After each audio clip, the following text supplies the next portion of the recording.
Hello friends, आज हम इस वीडियो में डिस्कस करेंगे डेटा टाइप्स के बारे में। पाइथन में डेटा टाइप्स क्या होती हैं। Data type represent the type of data present inside a variable. Data type क्या रिप्रेजेंट करती है कि किस टाइप का डेटा वेरिएबल के अंदर प्रेजेंट है। सपोज अगर मैं यहाँ पे किसी वेरिएबल की डेटा टाइप लेती हूँ इंट।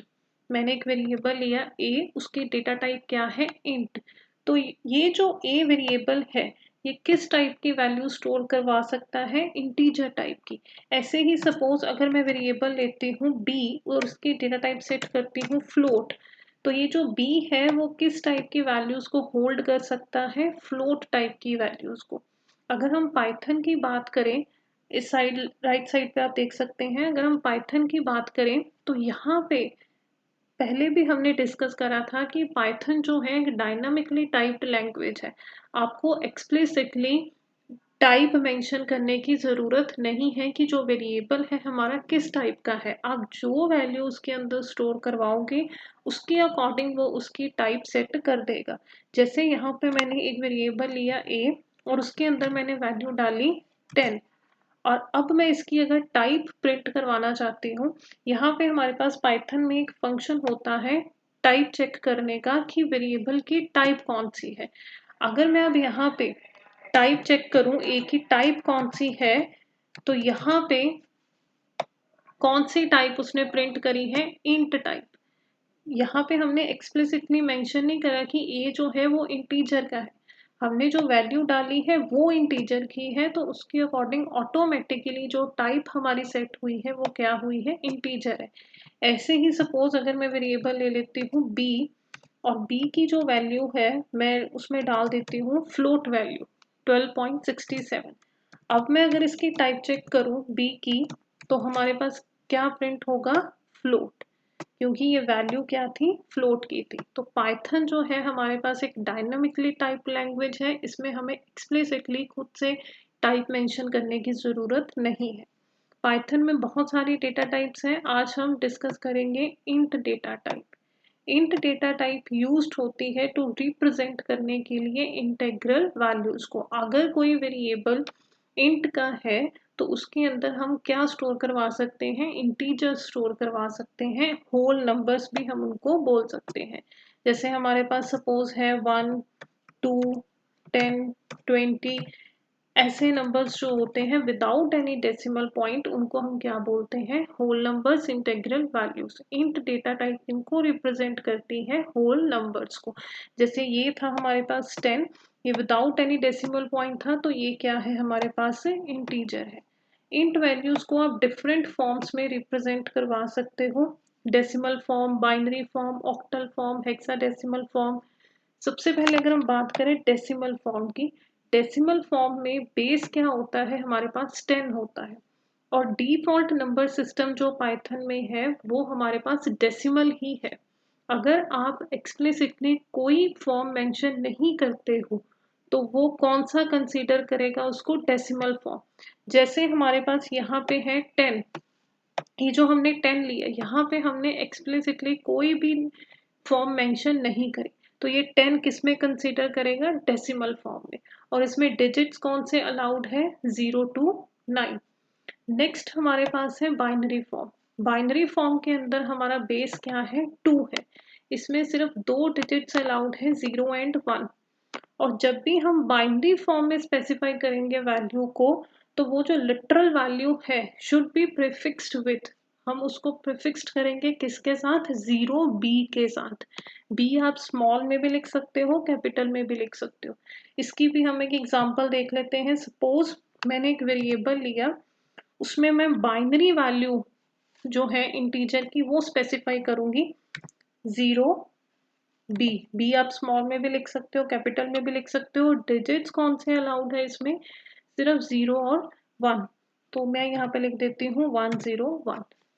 अगर मैं इसको प्रिंट करवा के देखूँ यहाँ पे, तो ये क्या प्रिंट कर रहा है, 5।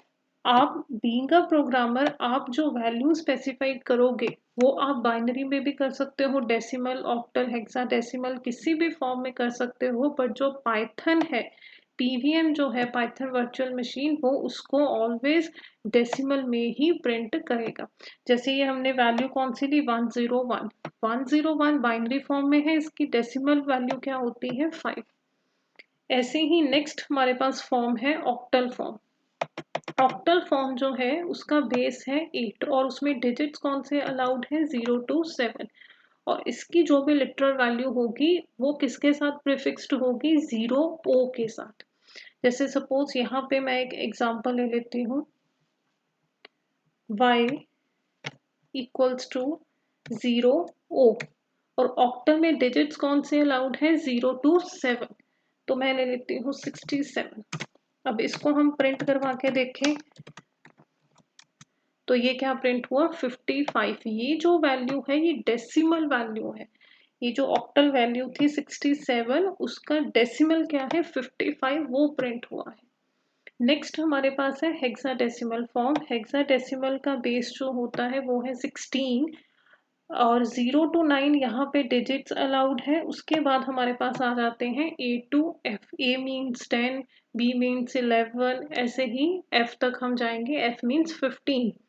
तो A to F जो है ये हम लोअर केस में भी ले सकते हैं और अपर केस में भी ले सकते हैं। जैसे सपोज यहाँ पे अगर हमने कोई वेरिएबल लिया और उसको हम हेक्साडेसिमल फॉर्म में रिप्रेजेंट करना चाहते हैं तो उसकी जो लिटरल वैल्यू होगी वो किसके साथ प्रीफिक्स्ड होगी, 0x के साथ। x अगेन स्मॉल में भी हो सकता है, कैपिटल में भी हो सकता है। तो 0x, अब इसमें डिजिट्स भी अलाउड है 0 to 9 और अल्फाबेट्स हैं A to F। तो यहाँ पे हम ले लेते हैं 1A और B हम कैपिटल में ले लेते हैं, दोनों ही अलाउड है, स्मॉल में भी और कैपिटल में भी। तो इसको अगर हम प्रिंट करवा के देखें तो ये हमारा प्रिंट हुआ डेसिमल में। डेसिमल में इस नंबर की, हेक्साडेसिमल नंबर की 1A और B की वैल्यू क्या है, 427।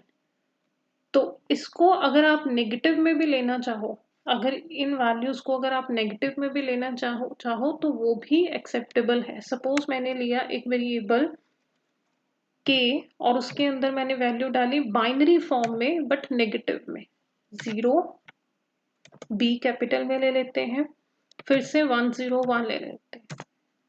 तो यहाँ पे हमारा प्रिंट हुआ, अगर मैं प्रिंट करवा के देखूं तो -5। यहाँ पे जब हमने लिया था x में 101, नेगेटिव साइन नहीं था आगे, तो यहाँ पे क्या प्रिंट हुआ था, 5। बट यहाँ पे नेगेटिव लगाया है तो यहाँ पे प्रिंट हुआ है -5। तो पॉजिटिव नेगेटिव दोनों ही एक्सेप्टेबल है। तो ये था हमारा इंटीजर के बारे में और उसकी डिफरेंट फॉर्म्स कौन सी हैं। और एक पॉइंट इसमें देखते हैं कि जैसे अगर हम बाकी लैंग्वेजेस की बात करें, डेटा टाइप्स में बाइट साइज होते हैं। सपोज कैर है, इंट है, फ्लोट है, तो 1 बाइट का है, 4 बाइट का है, तो बाइट साइज या फिर रेंज स्पेसिफाई करी जाती है। पाइथन के केस में ऐसी टर्मिनोलॉजीज एप्लीकेबल नहीं है डेटा टाइप्स में। ऐसा क्यों है, जो पाइथन है, रीजन क्या है इसका, कि in Python everything is an object और ऑब्जेक्ट जो होते हैं उनका साइज फिक्स नहीं होता। अगर हम इसकी एक एग्जांपल लें, सपोज यहाँ पे मैं एक ऑब्जेक्ट ले लेती हूँ। सपोज मेरे पास एक क्लास है एम्प्लॉय, तो यहाँ पे मैं उसका एक ऑब्जेक्ट बना रही हूँ। ये मैं जावा के अंदर लिख रही हूँ, जावा में जैसे हम ऑब्जेक्ट्स बनाते हैं। तो मैंने एक ऑब्जेक्ट बनाया, क्लास कौन सी थी मेरी, एम्प्लॉय, और एक ऑब्जेक्ट मैंने बनाया ई।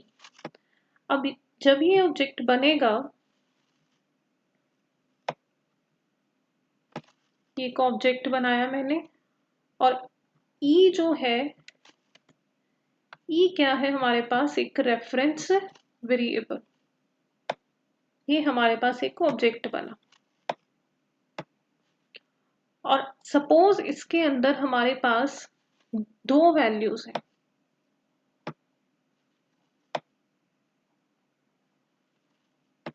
दो वैल्यूज हैं, सपोज हमारे पास एक है एम्प्लॉय की आईडी और दूसरा है एम्प्लॉय का नेम। एक ऑब्जेक्ट बनाया हमने ये, और यहाँ पे हम उस ऑब्जेक्ट के अंदर हमने दो वैल्यूज ली, एम्प्लॉय की आईडी और एम्प्लॉय का नेम। अब सपोज इसके अंदर मैं दो वैल्यूज और ऐड कर देती हूँ। अभी इसका साइज दो वैल्यूज के अकॉर्डिंग होगा।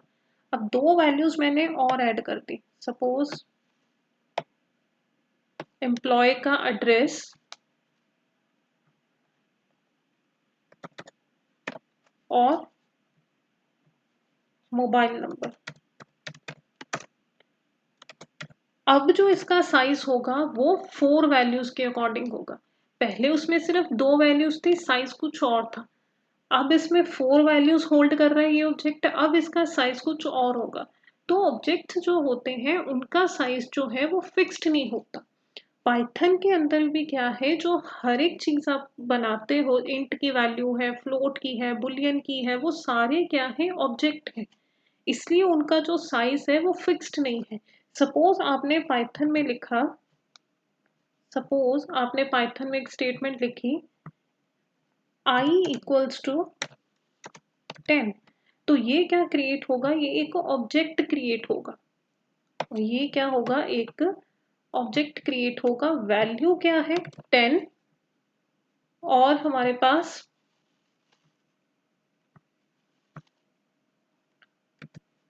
जो i है वो क्या है, एक रेफरेंस वेरिएबल। तो ये क्या क्रिएट होगा, एक ऑब्जेक्ट क्रिएट होगा। तो इसलिए इसका साइज जो होता है ऑब्जेक्ट का फिक्स्ड तो होता नहीं है। तो यहाँ पे ऐसी कोई टर्मिनोलॉजीज नहीं है डेटा टाइप्स में कि साइज क्या होगा या रेंज क्या होगी। अब यहाँ पे भी अगर देखो, मैं अगर लिखती हूँ i इक्वल्स टू 10, और इसकी अगर मैं टाइप प्रिंट करवाऊं i की, तो यहाँ पे भी देखो वो क्या प्रिंट कर रहा है, इंट के साथ। वैल्यू इंट की है तो ठीक है, यहाँ पे इंट है, इंट के साथ वो क्या प्रिंट कर रहा है, क्लास। तो ये क्लास है और ये क्या बना है, हमारा ऑब्जेक्ट। किस क्लास का ऑब्जेक्ट बना है, क्लास इंट का। तो ये रीजन है इसका कि यहाँ पे हम बाइट साइज या रेंज जो होती है वो पहले से फिक्स्ड क्यों नहीं है। अगर रेंज भी अगर आप देखो यहाँ पे, सपोज मैं एक और वेरिएबल ले लेती हूँ j, तो यहाँ पे मैं वैल्यू डाल रही हूँ, बहुत बड़ी वैल्यू डाल लेते हैं, और ये भी एक्सेप्टेबल है। इसकी भी अगर मैं टाइप प्रिंट करवाऊं तो प्रिंट कर रहा है, वो उसको इंट इंट ही कंसिडर कर रहा है। तो ये भी रेंज जो है, इतनी बड़ी वैल्यू मैंने डाली इसमें, वो भी एक्सेप्टेबल है। तो ये रीजन होता है कि जो पाइथन है उसमें ये सारी जो है इंट, फ्लोट, ये वैल्यू सारी क्या है, ये ऑब्जेक्ट ही क्रिएट हो रहा है। जो i इक्वल्स टू 10 हमने लिखा है ये ऑब्जेक्ट है, और जो ऑब्जेक्ट्स होते हैं उनका साइज फिक्स्ड नहीं होता। तो ये था हमारा कुछ इंट डेटा टाइप के बारे में। Thank you.